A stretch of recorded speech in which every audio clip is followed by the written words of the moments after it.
মানে যিনি সমস্ত পুলিশ যা করবে মানে শেখ হাসিনার কাছে আদেশ পেয়েছেন, উনি তো মানে প্রায় মুক্তি পাবেন বলে ধারণা করা হয়।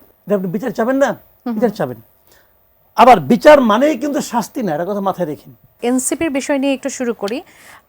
গত কয়েক মাসে তারা গোটা দেশ চষে বেরিয়েছেন।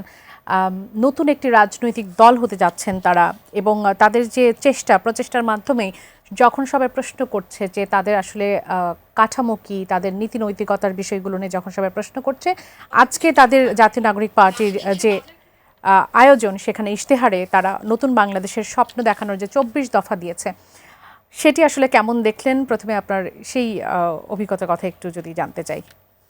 না, 24 দফা যেটা দিয়েছে এটা তো হলো গিয়ে ধরেন তাদের ইশতেহার। এখন যখন কোন রাজনৈতিক দল জনগণের সমর্থন প্রত্যাশা করে, সেটা নির্বাচনকে কেন্দ্র করে হোক বা অন্য কিছু কেন্দ্র করে হোক, তারা জনগণের কাছে বলতে চায় যে আমরা যদি কখনো দায়িত্ব পাই আমরা কি করব, অথবা যদি আমরা দায়িত্ব নাও পাই তাহলে যারা দায়িত্ব পাবে দেশ চালানোর তাদের কাছে আমরা কি দাবি রাখবো। এইগুলি কিন্তু এটা দাবিনামা বলতে পারেন আপনি।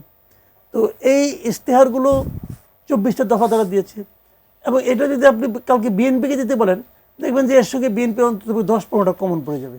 একদম। আপনি কি লিখবেন যে আমরা বাজারের উপর কোনো নিয়ন্ত্রণ রাখবো না, বাজার চাঁদাবাজদের হাতে দিয়ে দেবে, এটা কি আপনি কখনো বলবেন? যদি দেওয়ার কথা মনেও থাকে তাও বলবেন? আওয়ামী লীগ যত বছর ক্ষমতা ছিল, আওয়ামী লীগের ইশতেহার পড়ে দেখেন, খুব চমৎকার ইশতেহার। আওয়ামী লীগ তো কী করছে তারা, মানে সবাই দেখছে। কিন্তু ইশতেহারে কোনো সমস্যা থাকে না, ইশতেহার ভালো ভালোই থাকে। তবে এগুলো নিয়ে আলোচনা করা যেতেই পারে।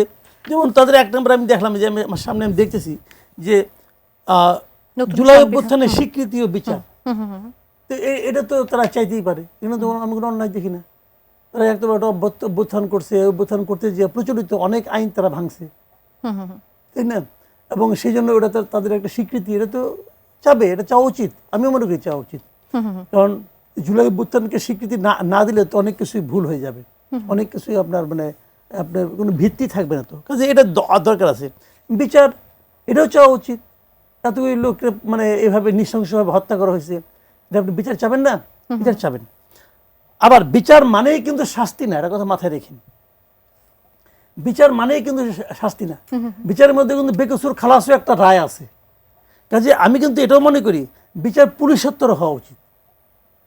যা পুলিশগুলি যারা মারা গেছেন তারা সবাই যে আপনার এই আন্দোলনের কারণে মারা গেছেন আমি তাও মনে করি না। অনেক সময় হয় কি, একটা আন্দোলন চলছে, তার মধ্যে কিন্তু দুষ্কৃতিকারী ঢুকে পড়ে, তারা তাদের প্রতিশোধগুলিও নেয়।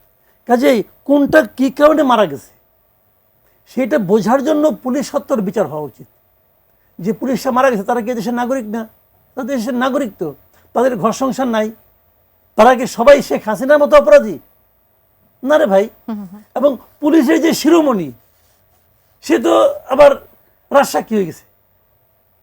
মানে যিনি সমস্ত পুলিশ যা করবে তার যিনি মূল যিনি ব্যক্তি, যিনি আদেশ দিয়েছেন অথবা শেখ হাসিনার কাছে আদেশ পেয়েছেন, উনি তো প্রায় মুক্তি পাবেন বলে ধারণা করা হয়। এটা অবশ্য বিচারকের হাতে।